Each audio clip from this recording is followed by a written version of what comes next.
The massive alien ships appeared in Earth's sky on a Tuesday morning. They came without warning, blocking out the sun over major cities around the world.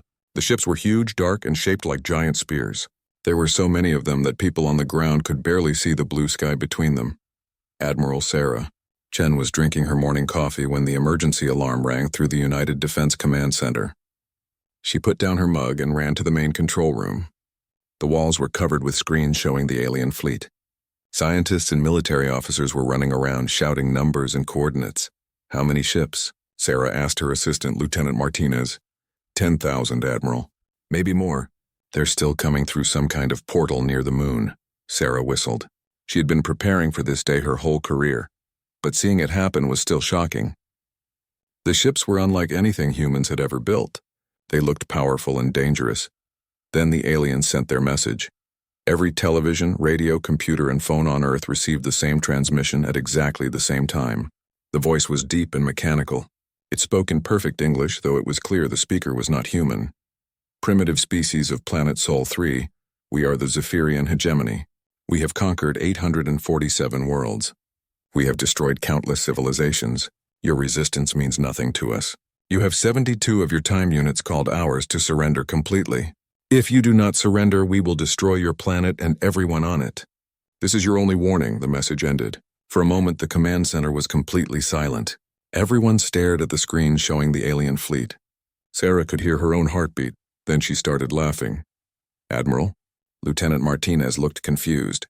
Are you okay? Sarah laughed harder. They want us to surrender in 3 days? That's it? Just give up? She wiped tears from her eyes. Martinez, do we have any of those donuts left from this morning?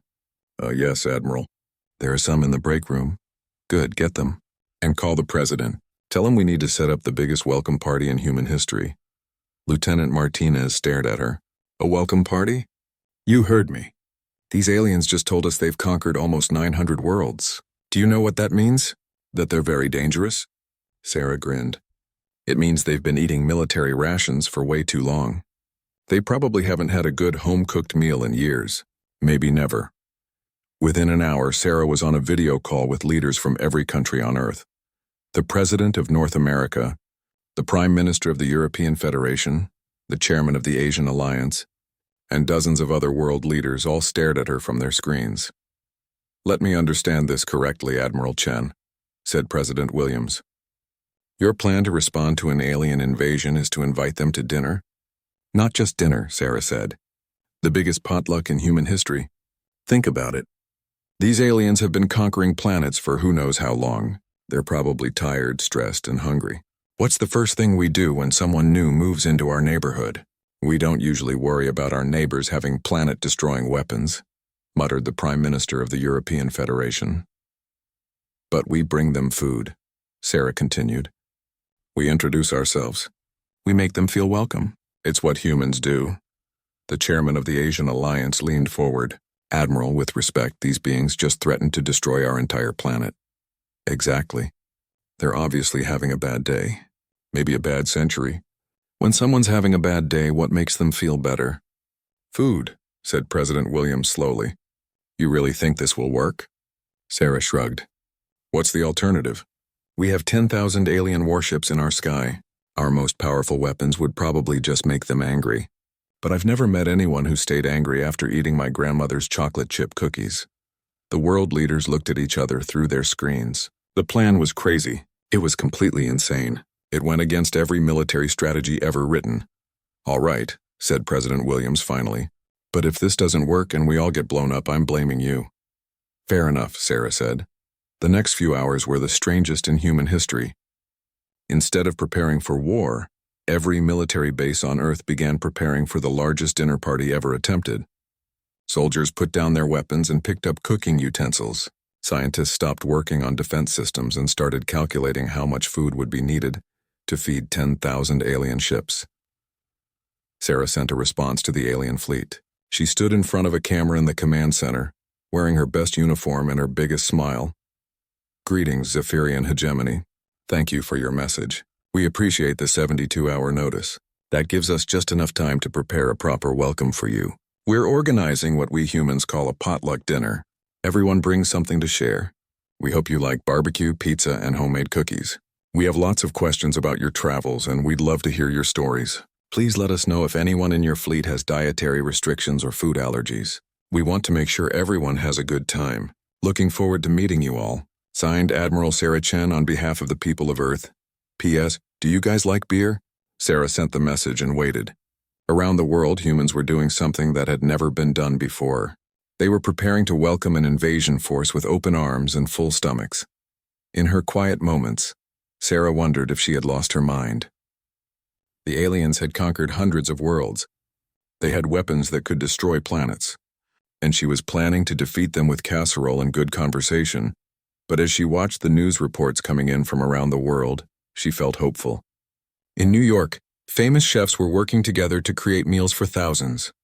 In Tokyo, families were making extra portions of their favorite dishes. In London, pubs were brewing special batches of beer. In Mumbai, spice markets were donating ingredients for massive curry cookouts. Humanity was doing what it did best. When faced with the impossible, they came together. When threatened with destruction, they responded with kindness. When aliens demanded surrender, humans planned a dinner party. Sarah looked up at the screens showing the alien fleet. The ships hung in the sky like dark clouds waiting for humanity's surrender. Instead, they were about to get the surprise of their lives. Martinez, Sarah called to her assistant. Make sure we have enough coffee. Something tells me this is going to be a very long night. The countdown to surrender had begun, but instead of preparing for defeat, Earth was preparing for the most unusual victory in the history of warfare. They were going to kill their enemies with kindness, and if that didn't work, they had really good pie.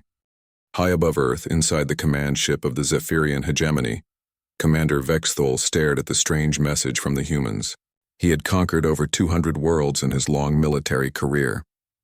He had received thousands of surrender messages, desperate pleas for mercy, and angry threats of resistance. He had never received an invitation to a barbecue. Commander, said his communications officer, a tall being with purple skin and 4 arms. The humans have sent another message. They're asking if we prefer chicken or beef. Vexthel's 3 eyes blinked slowly. What? They want to know about our food preferences, sir. They also attached something called a recipe for something called mac and cheese. They say it's very popular with children. The bridge of the command ship fell silent. Vexthel looked around at his crew. These were hardened warriors from 12 different alien species. They had spent their lives conquering worlds and destroying civilizations. None of them knew what to make of humans who responded to invasion with dinner invitations. Sir, said the weapons officer, should we begin the bombardment? Vexthel hesitated. Standard procedure was simple. Give the ultimatum, wait for surrender or resistance, then destroy the planet if they refuse to give up. It had worked the same way for 847 worlds, but none of those worlds had ever asked about dietary restrictions. Not yet, Vexthel said. Monitor their communications. I want to understand what they're planning. What Vexthel heard over the next several hours was unlike anything in his military experience. Instead of panic and fear, the human communications were full of excitement and planning. But they weren't planning for war. They were planning for a party. Central Command, this is New York base. We need clarification on dessert assignments. Should we focus on chocolate or try for variety? New York base, this is Central Command. Go with variety. Intelligence suggests the aliens come from 12 different species. They probably have different tastes. Roger that, Central Command. Also, the pizza places are asking about quantity. How many guests are we expecting? Approximately 10,000 ships, unknown crew sizes. Plan for 50,000 beings minimum. 50,000, holy cow. Okay, we're going to need more cheese. Vexthel listened to dozens of these conversations. The humans were treating the arrival of a conquest fleet like a neighborhood block party. Military bases had been converted into kitchens. Weapons factories were now making tables and chairs. Fighter pilots were learning how to serve drinks. Commander, said his intelligence officer, I'm picking up some very strange readings from the planet's surface. What kind of readings? Well, sir, there are massive heat signatures from every major population center. But they don't match weapon production or military buildup. They match cooking? Vexthel pulled up the sensor data on his main screen. Earth was glowing with thousands of heat sources. But instead of weapons factories and military installations, The signatures were coming from kitchens, restaurants, and backyard grills. "Sir," the communications officer interrupted, "the humans are sending us instructional videos." "What kind of instructions?" "Military surrender procedures." "No, sir." "Cooking shows. This one is titled, How to Make the Perfect Burger for First Contact. There's also one called Intergalactic Appetizers, a Beginner's Guide." Vexthul watched a few minutes of a human cooking show. A cheerful woman with a big smile was explaining how to make something called friendship bread. She talked about the importance of sharing food with new neighbors and making everyone feel welcome. She's explaining the cultural significance of bread sharing. "Rituals," the intelligence officer reported. "Apparently offering food to strangers is one of their primary social bonding behaviors. They're trying to bond with us?" "It appears so, sir." Vexthul had been trained for every possible response to hegemony ultimatums: military resistance, desperate negotiations, complete surrender, or panicked chaos. He had never been trained for an invasion target that wanted to be friends. Down on Earth, the largest cooking operation in human history was taking place. Every restaurant chain, every celebrity chef, every grandmother with a secret recipe was working together. Military logistics experts were coordinating with food service companies to create supply chains that could feed an alien invasion. Fleet Sarah Chen walked through the converted military base that now looked more like a giant outdoor kitchen. Soldiers who had been preparing for war were now chopping vegetables and marinating meat. Fighter jet hangars had been converted into massive dining halls, complete with tables, chairs, and decorations. "Status report," Sarah asked Lieutenant Martinez. "The pizza operation is ahead of schedule. We've got enough cheese to cover a small country. The barbecue teams are smoking enough meat to feed an army. Literally. The dessert division has produced enough cookies to supply a small planet. What about drinks? Every brewery, winery, and soft drink company on Earth is contributing. We've got enough beer to float a battleship and enough coffee to keep everyone awake for a week." Sarah smiled. "Perfect. Any word from our guests?" "They're still just sitting up there, Commander. No responses to our messages, but they haven't started shooting either. I think they're confused." Up in orbit, Vexthul was indeed confused. He called an emergency meeting with his senior staff. The bridge was crowded with officers from all 12 hegemony species. "Options," Vexthul said simply. "We could begin bombardment immediately," suggested the weapons officer. "Their behavior is clearly some kind of psychological warfare tactic." "Or," said the communications officer thoughtfully, "they might actually be sincere. My species values hospitality. This could be a genuine cultural response." "You think they really want to feed us?" asked the intelligence officer. "The evidence supports it. They've converted their entire military infrastructure into food production. Either this is the most elaborate deception in galactic history, or they really are planning a dinner party for 50,000 aliens." Vexthul rubbed his temples with two of his hands. In all his years of conquest, he had never faced a problem like this. "How do you destroy a planet that wants to cook for you?" "Sir," the communications officer said, "we're receiving another message from the humans." "What now?" "They're asking if anyone in our fleet plays music. They want to know if we'd like to contribute to something called a jam session after dinner." The bridge fell silent again. Vexthul looked around at his crew. Some of them looked confused. Others looked curious. A few looked almost hopeful. "Sir," said a young officer from the Melody species, "my people are musicians. We haven't been allowed to play music since we joined the hegemony. It's been a very long time." Vexthul studied the young officer. The Melody had been conquered early in the hegemony's expansion. They had been forced to become soldiers instead of the artists they naturally were. Looking around the bridge, Vexthul realized that many of his crew were from conquered species. They served the hegemony because they had no choice, but the humans were offering them a choice. "Food, friendship, and music, Commander." The weapons officer pressed. "Your orders?" Vexthul looked at the screens showing Earth below. The planet was glowing with the warmth of 10,000 cooking fires. The humans were preparing to welcome their conquerors with open arms and full tables. For the first time in his military career, Commander Vexthul didn't know what to do. "Continue monitoring," he said finally. "I need to think about this." As his crew returned to their duties, Vexthul stared down at the strange little planet that had responded to conquest with kindness. Somewhere in the back of his mind, a thought began to form. A dangerous, revolutionary thought. What if there was a better way to live than endless conquest? What if the humans were right? The 72-hour deadline arrived on a Friday morning. Around the world, humans woke up early to make final preparations for their alien guests. The smell of cooking food filled the air in every major city. Children helped their parents pack picnic baskets. Teenagers loaded food trucks with supplies. Grandmothers checked their secret recipes one last time. In orbit, Commander Vexthal stood on his bridge watching Earth through the main view screen. His fleet was in perfect attack formation. Every ship had its weapons charged and ready. Standard procedure required him to begin bombardment in exactly 10 minutes if the humans had not surrendered. The humans had not surrendered. Instead, they had sent another message 30 minutes ago. It was a video of a small human child holding a plate of cookies. The child smiled at the camera and said, "Welcome to Earth. We made these special for you." Vexthal had watched the video 17 times. "Commander," said his weapons officer, "bombardment begins in 9 minutes. "I know the time," Vexthal replied. Down on Earth, Admiral Sarah Chen stood in the main command center, surrounded by screens showing the final preparations. Every screen showed the same thing: humans working together to welcome their uninvited guests. There was no panic, no fear, no military preparation, just the biggest community effort in human history. "Admiral," said Lieutenant Martinez, "the alien fleet is moving into attack position." "I see that," Sarah replied calmly. She picked up her communication device and sent a message to every human on Earth. "This is Admiral Chen.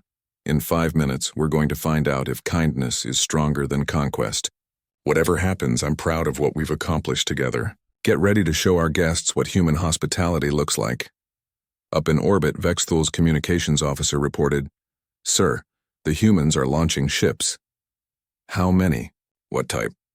"Thousands of them, sir. But they're not warships.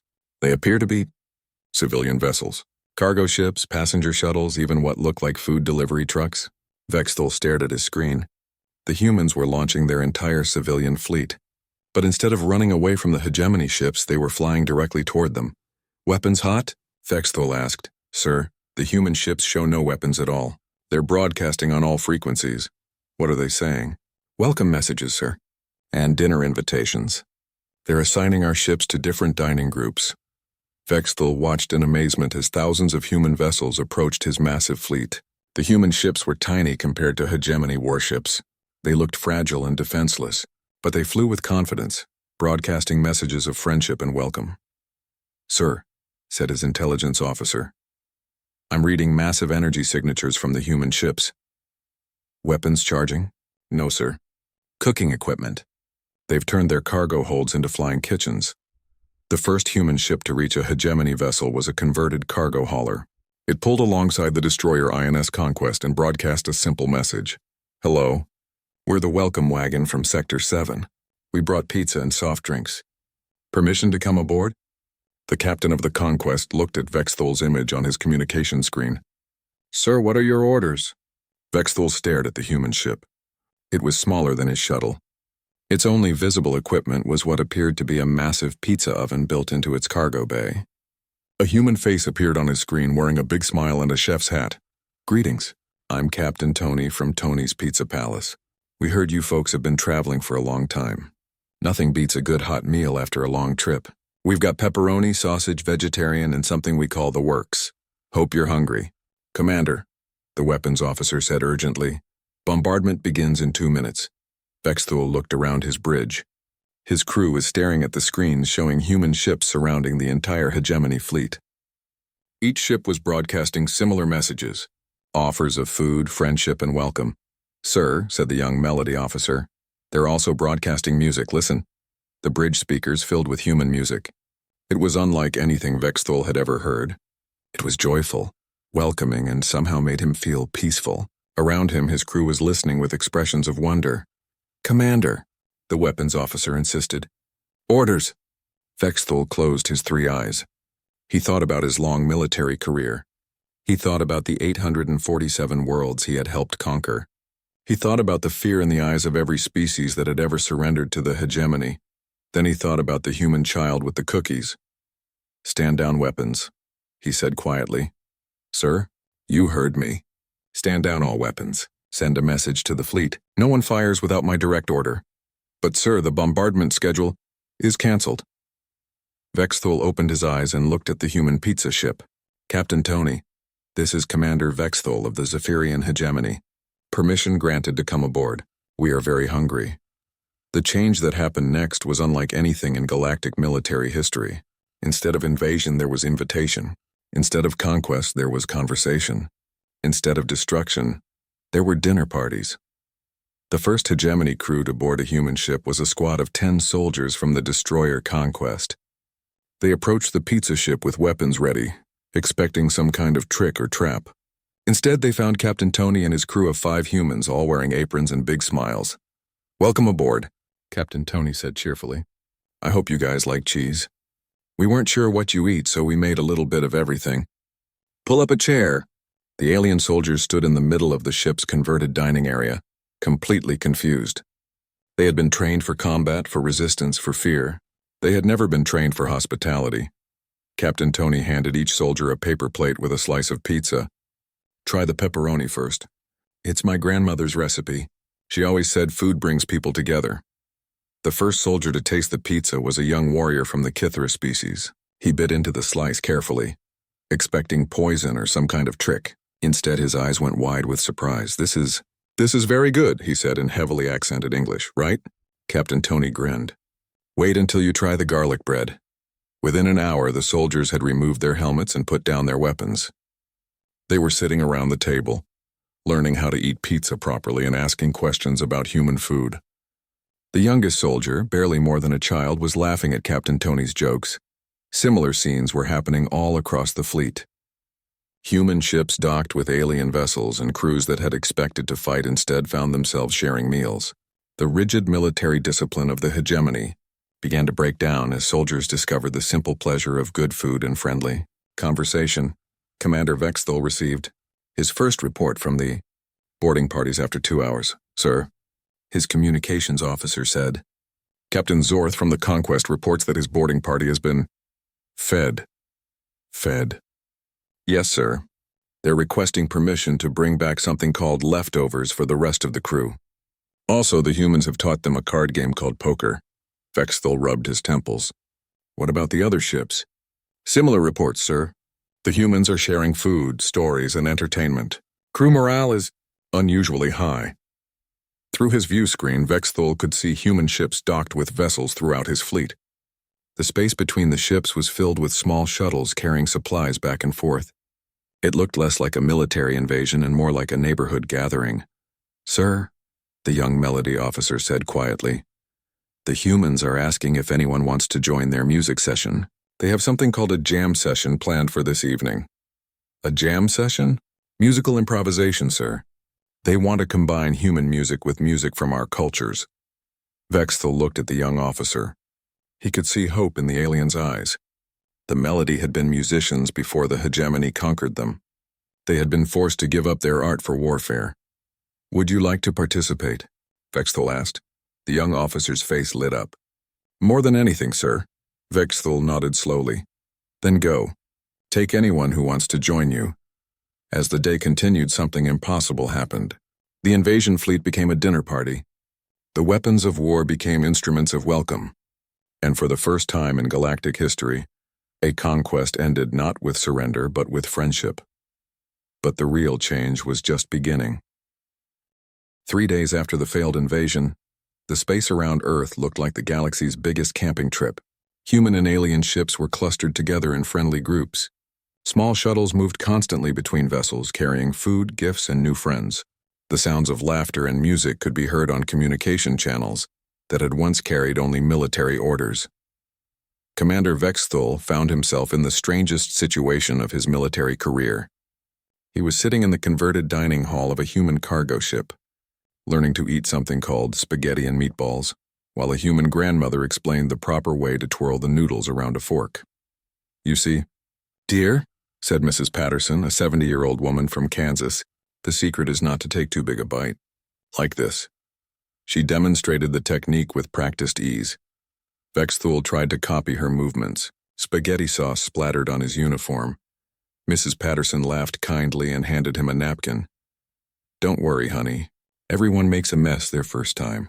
Even my grandson did, and he's been eating spaghetti since he was 2 years old. Around the table, other hegemony officers were having similar experiences.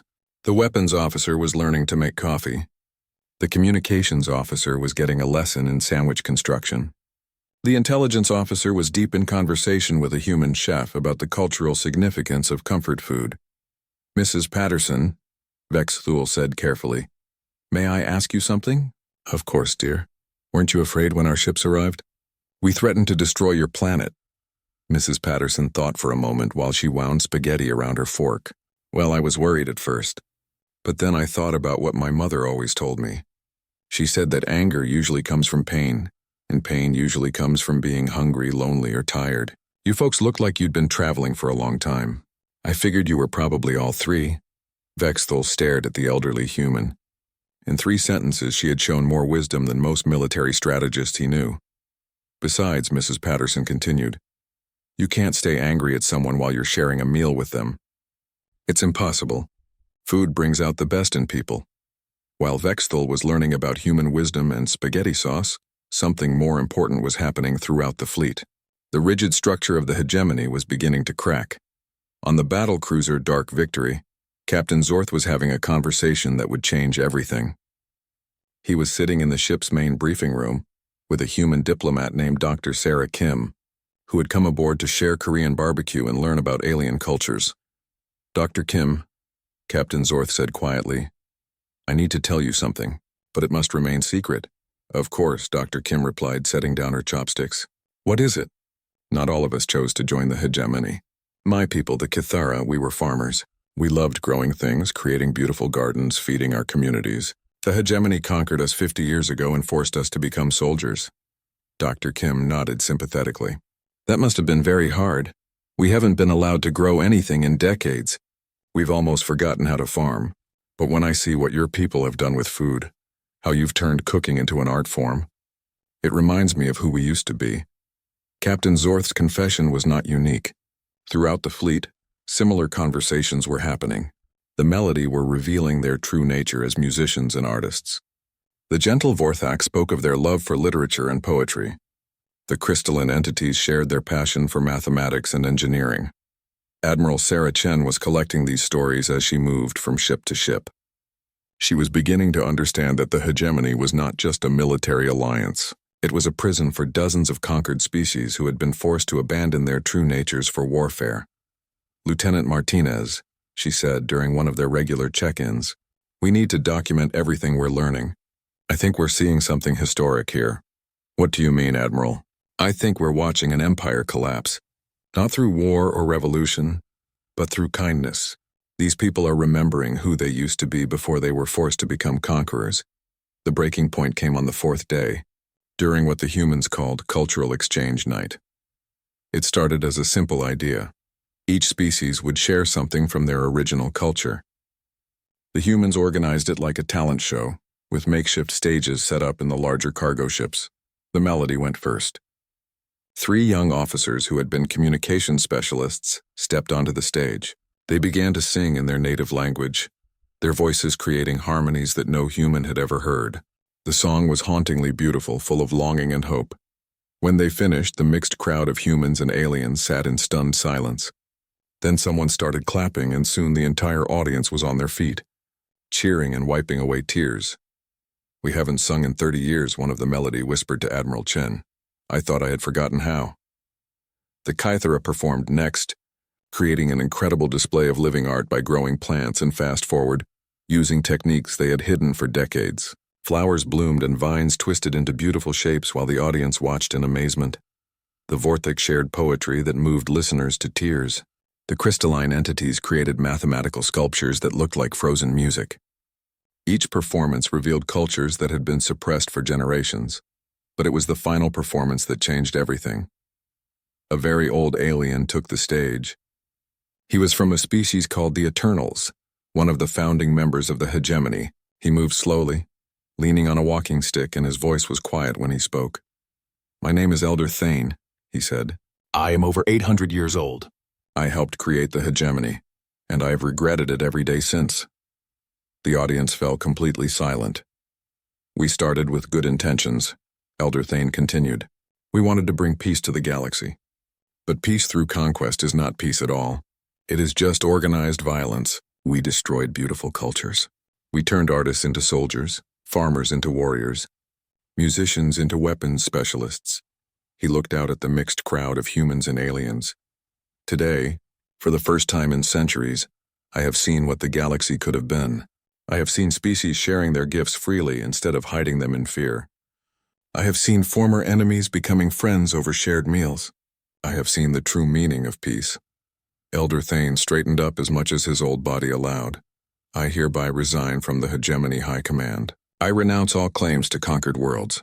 I call upon every species in this fleet to remember who they were before we force them to become something else." The silence that followed was deafening. Then slowly Captain Zorth stood up. "I resign from Hegemony service," he said. "I want to go home and teach my children how to grow food instead of destroy worlds." One by one, other officers began to stand.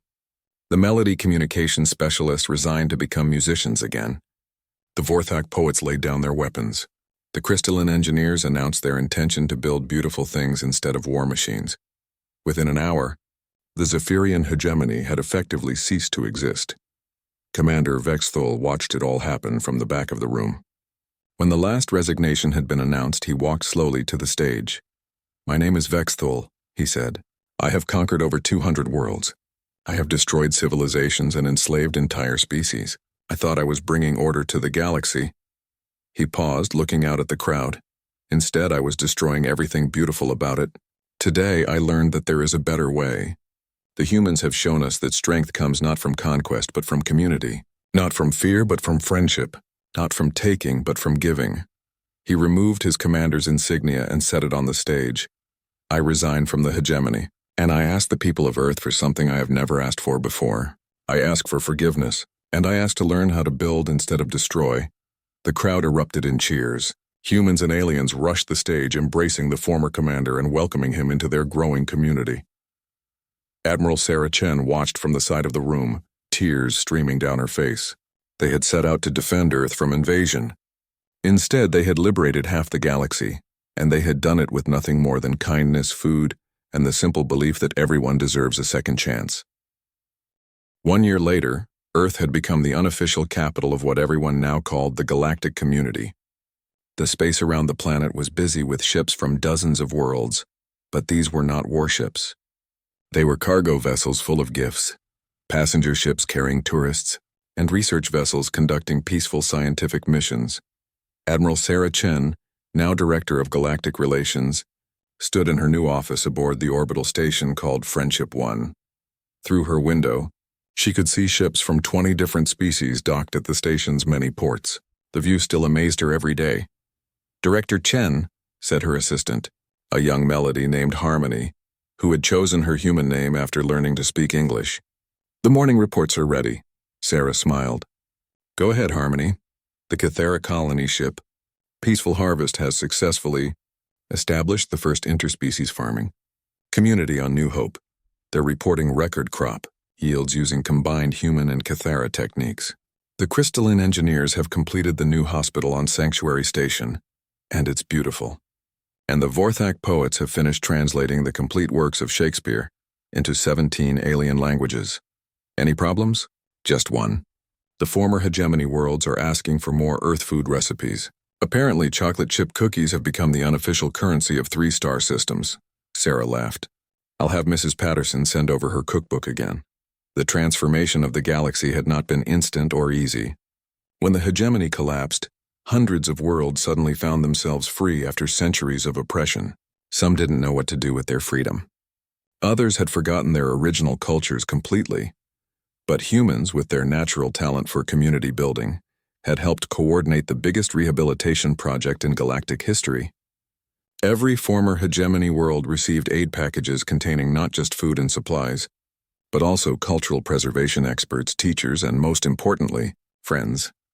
The Melody had returned to their homeworld and established the Galactic Conservatory of Music. Students from across the galaxy came to learn both traditional melody harmonies and new fusion styles that combined music from dozens of species. The Kithera had transformed their former military bases into agricultural research centers. They worked with human farmers to develop new growing techniques that could feed entire star systems. Their motto became growing peace one plant at a time. The crystalline entities had become the galaxy's premier architects and engineers, designing beautiful buildings and stations that served as gathering places for the growing interspecies community. Even the Eternals, the former rulers of the hegemony, had found new purpose. Elder Thane had established the Galactic Truth and Reconciliation Council, helping former enemies work through their past conflicts and build better relationships. "Director," Harmony said, "Commander Vexthul is here for his appointment. Send him in." Vexthul entered the office, but he looked completely different from the military commander who had once threatened to destroy Earth. He wore simple civilian clothes instead of a military uniform. His 3 eyes were bright with enthusiasm instead of cold with military discipline. "Sarah," he said warmly, "thank you for seeing me. Always time for you, Vex. How's the project going?" Vexthul's face lit up. "Better than I ever imagined. We've established diplomatic dining corps centers on 50 worlds now. Former enemies are sitting down together over shared meals and working out their differences. Food really is the universal language." The diplomatic dining corps had been Vexthul's idea. He had noticed that conflicts always seemed to resolve more easily when the people involved shared a meal together. Now, instead of sending armies to solve disputes, the galactic community sent teams of chefs, mediators, and community organizers. "We just received a request from the Outer Rim," Vexthul continued. "There's a trade dispute between 2 mining colonies. They're asking for a barbecue intervention." "A barbecue intervention?" "That's what we're calling it now. We set up a big outdoor cooking event, get everyone eating together, and let human-style hospitality work its magic. It's amazing how hard it is to stay angry at someone when they're teaching you how to flip burgers." Sarah shook her head in amazement. "A year ago, you were commanding a fleet sent to destroy us. Now you're resolving conflicts with cooking lessons." "It's the best job I've ever had," Vexthul said sincerely. "For the first time in my life, I'm building things instead of destroying them. I'm bringing people together instead of tearing them apart." "Speaking of bringing people together," Sarah said, "how are the preparations for the anniversary celebration?"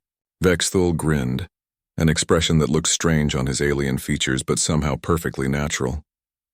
"It's going to be the biggest party in galactic history. We've got cooking teams from every member species. The Melody are composing a symphony for the occasion. The crystalline engineers are building a temporary city just to house all the guests. How many are we expecting?" "Current estimates are around 10 million beings from 300 worlds," Sarah whistled. "That's a lot of mouths to feed. Good thing humans taught us how to organize potluck dinners." The anniversary celebration was scheduled to commemorate what historians were already calling Surrender Day, the day that humanity had defeated the mightiest military force in the galaxy with nothing more than kindness and good food. But for Sarah, the real victory wasn't the collapse of the hegemony or the establishment of the galactic community. The real victory was much simpler and much more profound. A week before the celebration, she received a video message that made her cry tears of joy. It was from Captain Tony, the pizza ship captain who had been one of the first humans to make contact with the alien fleet. "Hey, Admiral," Tony said from his kitchen aboard his expanded ship, now called the Friendship Express. "I wanted to show you something special." The camera panned to show his kitchen, where a mixed crew of humans and aliens were working together to prepare food.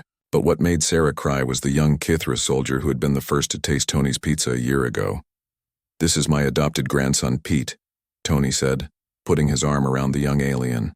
He decided he liked pizza so much he wanted to learn how to make it. Now he's the best pizza chef in 3-star systems. The young Kithra, Pete, smiled at the camera and held up a perfect pizza. "Thank you, Admiral Chen," he said in much improved English. "Thank you for showing us that family isn't about the species you're born to. It's about the people who care about you." Sarah wiped her eyes and composed herself. Then she recorded a response. "Pete, Tony, and everyone else who's part of our extended galactic family," she said. "A year ago, we faced the choice between war and welcome. We chose welcome, and it changed everything. We learned that the strongest weapon against hatred is friendship. The best defense against fear is understanding. And the most powerful force in the universe is not conquest or control." She paused, thinking about all the lives that had been changed, all the cultures that had been restored, all the friendships that had been formed. The most powerful force in the universe is simply caring about each other and making sure everyone has enough to eat. As Sarah finished recording her message, she looked out her window at the busy space lanes around Earth. Cargo ships full of gifts were arriving from the Cathera farms. Passenger vessels brought families visiting their new friends on other worlds. Research ships carried scientists working together on projects that would benefit everyone. And somewhere in the distance, she could see the bright lights of the Melody concert ship, where musicians from across the galaxy were rehearsing for the anniversary celebration.